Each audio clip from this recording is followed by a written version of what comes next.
کر تو وہ رہے ہیں جن کا کیا ہوا نظر آ رہا ہے۔ انسانی فطرت ہے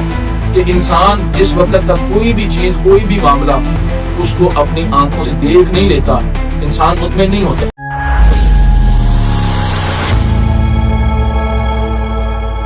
نحمده ونصلي على رسوله الكريم، اما بعد، اعوذ باللہ من الشیطان الرجیم، بسم اللہ الرحمن الرحیم۔ یا ایہا الذین آمنوا لا تبطلوا صدقاتکم بالمن والعزا کالذی ينفق مالہ رئاء الناس ولا یؤمن باللہ والیوم الآخر، صدق اللہ العظیم۔ موجودہ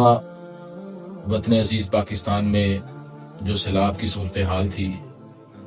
وہاں پہ بہت ساری تنظیمات، بہت سارے لوگوں نے متاثرین سیلاب کے لیے اپنی اپنی بساط اور طاقت کے مطابق امدادی سرگرمیاں وہ جاری کی، اور یقیناً سب کا مقصد متاثرین سیلاب کی مدد کر کے اللہ تعالیٰ کی رضا، اس کا حصول تھا۔ اور جہاں پہ یہ تنظیمات، یہ لوگ یہ امدادی سرگرمیاں جاری کیے ہوئے تھے، وہاں پہ انہیں لوگوں کی طرف سے تنقید کا سامنا بھی تھا۔ وہ تنقید کا سامنا کی صورت میں کہ یہ لوگ ریا کے لیے، شہرت کے لیے، دکھلاوے کے لیے یہ سارے کا سارا عمل کر رہے ہیں، حالانکہ ایسی بات نہیں ہے۔ اس بات کو ہر صاحب علم، ہر ذی شعور انسان بخوب سمجھتا ہے کہ جو بھی انسان کسی بے بس، بے کس اس کے کام آتا ہے، کسی کی کوئی ضرورت پوری کرتا ہے، کسی بھوکے کو کھانا کھلا دیتا ہے، کسی پیاسے کو پانی پلا دیتا ہے، کسی راہگیر کو راہ دکھا دیتا ہے، اس کا یہ عمل جو ہے وہ صدقے میں شمار ہوتا ہے۔ اور صدقہ جو ہے یہ ایک روحانی عمل ہے، اور اس کا اخفاء یہ بہت ضروری ہے، اور صدقے والے عمل کا اخفاء اس قدر ضروری ہے، اور اخفاء کے ساتھ ہی عمل اس کی اس قدر فضیلت ہے کہ نبی علیہ الصلوۃ والسلام نے فرمایا کہ 7 خوش نصیب اللہ انہیں قیامت کے دن اپنے عرش کا سایہ عطا فرمائیں گے، اور اس دن اللہ کے عرش کے سوا کسی اور چیز کا سایہ نہیں ہوگا۔ اور ان 7 خوش نصیبوں میں ایک وہ خوش نصیب بھی ہوگا، فرمایا کہ جو مخفی طریقے سے، اخفاء سے صدقہ کرتا ہوگا، اور اس قدر اس کا یہ صدقے والا عمل مخفی ہوگا، اخفاء کے ساتھ ہوگا کہ اس کے دائیں ہاتھ نے کیا خرچ کیا بائیں کو بھی معلوم نہیں ہوگا۔ اور اخفاء کے ساتھ اس عمل کی بہت زیادہ فضیلت ہے۔ اور اگر ایک شخص اخفاء کے ساتھ صدقے والا عمل نہیں کرتا، اور وہ اعلانیہ کرتا ہے، ظاہری کرتا ہے، اور اس سے اس کا مقصود وہ شہرت ہے، لوگوں کے اندر ناموری ہے، لوگوں کے اندر دکھلاوا ہے، تو اس کا وہ عمل ضائع ہے۔ قرآن مجید فرقان حمید اس کی سورہ البقرہ آیت نمبر 264، اللہ رب العالمین فرماتے ہیں، یا ایھا الذین آمنوا لا تبطلوا صدقاتکم بالمن والعذا، اے ایمان والو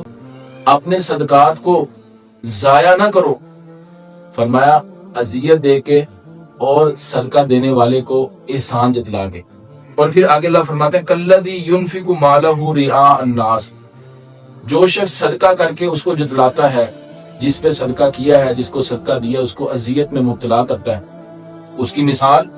اس شخص کی ہے، فرمایا جو لوگوں کو دکھانے کے لیے کوئی عمل کرتا ہے، لوگوں کو دکھانے کے لیے، شہرت کے لیے فرمایا صدقہ کرتا ہے،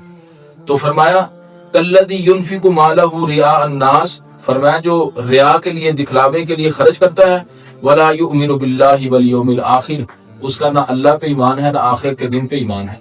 فرمایا فمثلہ کمثل صفوان علیہ تراب فاصابہ وابل فترکہ صلدا، تو اس کی مثال اس پتھر کی مانند ہے کہ جس کے اوپر مٹی جمی ہو، اور پھر زوردار بارش ہو، اور وہ بارش اس مٹی کو دھو کے پتھر کو صاف کر دے۔ فرمایا اسی طرح جو شخص خرچ کرنے والا ہے ریا کے لیے، دکھلاوے کے لیے، اس کا یہ عمل بھی اسی طرح دھل کے صاف ہو جاتا ہے، اس کے ذرا برابر بھی نہ دنیا میں کام آئے گا، نہ آخرت میں کام آئے گا۔ تو حضرات ناظرین، انسان خرچ کرتا ہے، اور خرچ کرنے کا مقصد اللہ تعالیٰ کی رضا ہونی چاہیے، اللہ تعالیٰ کی خوشنودی ہونی چاہیے، ریا، دکھلاوا، شہرت مقصود نہیں۔ اگر ریا، دکھلاوا، شہرت مقصود ہے تو پھر جتنا بڑی سے بڑی رقم، بڑی سے بڑا انسان اللہ کے راہ میں خرچ کر لے، وہ انسان کا خرچ کیا وہ کسی کام نہیں آئے گا۔ اور دوسری صورت ایک انسان وہ اللہ کی راہ میں خرچ کرتا ہے،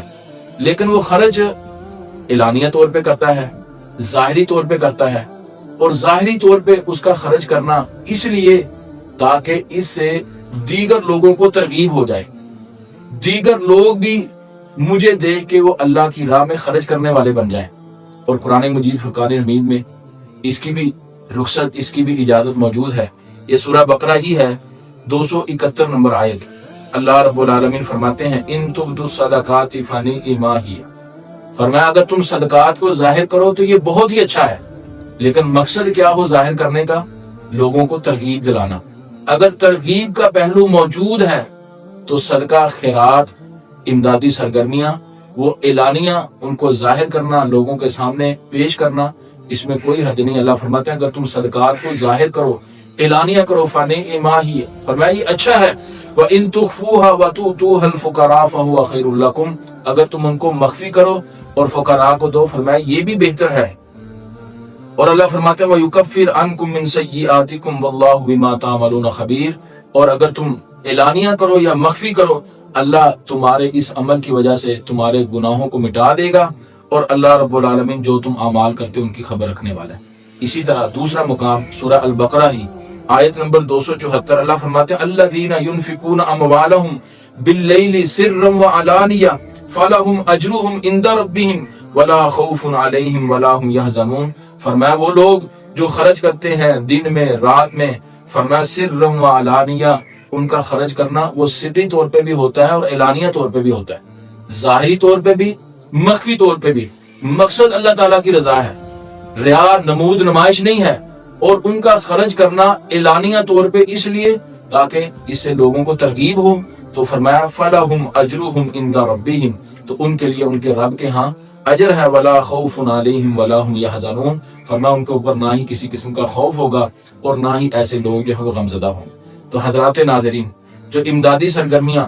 لوگوں کے سامنے ان کو پیش کرنا، سوشل میڈیا کے ذریعے لوگوں کو دکھانا، اس کا ایک مقصد تو لوگوں کو ترغیب دلانا ہے کہ جو لوگ اس کار خیر میں ابھی پیچھے ہیں تاکہ وہ بھی قدم بڑھائیں، وہ بھی اس کار خیر میں شامل ہوں۔ اور دوسری بات، جو امدادی سرگرمیاں ان کو لوگوں کے سامنے پیش کیا جاتا ہے، لوگوں کو دکھایا جاتا ہے، اس سے ان لوگوں کا دلی اطمینان مقصود ہوتا ہے جو لوگ خرچ کرنے والے ہوتے ہیں۔ اور یہاں پہ میں یہ بات ذکر کروں کہ چونکہ ہر دور اور حالات کا ٹرینڈ ہوتا ہے، ایک وقت تھا کہ اس وقت یہ ٹرینڈ تھا کہ نیکی کر اور دریا میں ڈال، اور ایسا ہی ہوتا، اور اب بھی یہی ہونا چاہیے، یہی نقطہ نظر ہے۔ لیکن اب چونکہ حالات کا تقاضا یہ ہے کہ اب نیکی کر اور میڈیا پہ ڈال، نیکی کر میڈیا پہ ڈال۔ تو حضرات ناظرین، اس حوالے سے گزارش یہ ہے کہ امدادی سرگرمیاں جن کو لوگوں کے سامنے پیش کیا جاتا ہے، مقصد کہ جو لوگ تعاون کرنے والے ہوتے ہیں ان کا دلی اطمینان ہو، تاکہ وہ دلی طور پہ دیکھ کے مطمئن ہو جائیں کہ ہم نے جو دیا، جس مقصد کے لیے دیا، وہاں پہ پہنچ چکا ہے۔ اور یہاں پہ میں یہ بھی عرض کروں کہ آج بہت ساری تنظیمات، بہت ساری جماعتیں کہ جو خدمت خلق کا کام کرنے والی، کسی بھی قسم کی کوئی آفت وطن عزیز پہ آئی، وہ لوگ، وہ تنظیمات، ان کے کارکنان وہ صف اول میں نظر آئے، اور یہاں تک کہ لوگ ان کو عطیات دینے کے لیے انتظار میں ہوتے تھے کہ کس وقت وہ اعلان کریں اور ہم اپنے عطیات ان کو جا کے جمع کروائیں۔ ان لوگوں نے دور حاضر کے تقاضوں کو سامنے نہیں رکھا، اپنے آپ کو مخفی رکھا، اپنے آپ کو چھپائے رکھا، اور اپنی سرگرمیاں، اپنے کام جو ان کو جاری رکھا۔ آج وہی تنظیمات لوگوں کا بیٹھ کے انتظار کرتی ہیں کہ لوگ کس وقت عطیات لے کے آئیں اور ہم اپنی سرگرمیاں جو ان کو جاری کریں۔ سبب کہ لوگوں کے ذہن کے اندر یہ چیز بیٹھ گئی، جس وقت انہوں نے لوگوں کے سامنے اپنی سرگرمیاں نہیں رکھی کہ یہ لوگ تو کچھ کرتے ہی نہیں ہیں، کر تو وہ رہے ہیں جن کا کیا ہوا نظر آ رہا ہے۔ تو یہ سبب ہے تشہیر اور امدادی سرگرمیاں ان کو سوشل میڈیا پہ ڈالنے کا۔ اور حضرات ناظرین، انسانی فطرت ہے کہ انسان جس وقت تک کوئی بھی چیز، کوئی بھی معاملہ اس کو اپنی آنکھوں سے دیکھ نہیں لیتا، اس کا مشاہدہ نہیں کر لیتا، انسان مطمئن نہیں ہوتا۔ اور یہ معاملہ صرف میرے اور آپ کے ساتھ نہیں بلکہ تمام کے تمام انسانوں کے ساتھ ہے۔ اللہ رب العالمین نے قرآن مجید فرقان حمید میں، یہ سورہ البقرہ میں ہی اللہ رب العالمین نے اپنے پیغمبر حضرت ابراہیم علیہ السلام کا واقعہ جو ہے وہ ذکر کیا کہ اللہ کے پیغمبر حضرت ابراہیم علیہ السلام کہتے ہیں، فرمایا وَإِذْ قَالَ إِبْرَاهِيمُ رَبِّ أَرِنِي كَيْفَ تُحْيِي الْمَوْتَى، اے اللہ مجھے دکھا تو مردوں کو کیسے زندہ کرے گا؟ اللہ رب العالمین نے فرمایا قال اولم تؤمن، اے ابراہیم پیغمبر کیا تم ایمان نہیں لائے؟ تمہارا اس بات کے اوپر ایمان نہیں کہ میں مردوں کو زندہ کروں گا؟ تو حضرت ابراہیم علیہ السلام فرماتے ہیں قال بلا، اللہ کیوں نہیں، میرا اس بات پہ ایمان ہے کہ تم مردوں کو زندہ کرے گا، تو قادر ہے، تو قدرت رکھنے والا ہے، ولکن لیطمئن قلبی، اللہ میں نے یہ سوال اس لیے کیا ہے تاکہ میرا دل جو ہے وہ اطمینان پکڑ جائے، میرا دل مطمئن ہو جائے۔ تو حضرات ناظرین، اللہ کے پیغمبر حضرت ابراہیم علیہ السلام کے اللہ کے اوپر ایمان، اللہ کی قدرت اور اللہ کے مردوں کو زندہ کرنے کے اوپر کامل یقین، اس میں کوئی شک نہیں، لیکن اس کے باوجود حضرت ابراہیم علیہ السلام اللہ سے یہ سوال کرتے ہیں لیطمئن قلبی۔ تو حضرات ناظرین، یہ انسانی فطرت ہے کہ انسان جس وقت مشاہدہ کرتا ہے، دیکھ لیتا ہے، پھر اس کے دل کو اطمینان ہو جاتا ہے۔ حضرات، ہمارا بھی امدادی سرگرمیاں سوشل میڈیا پہ لانے کا، لوگوں کو دکھانے کا یہی مقصد ہے تاکہ جو لوگ ہمیں ڈونیشن دینے والے ہیں، عطیات دینے والے ہیں، ان لوگوں کا دلی اطمینان ہو۔ پہلا مقصد لوگوں کو ترغیب ہے اور دوسرا مقصد لوگوں کا دلی اطمینان ہے،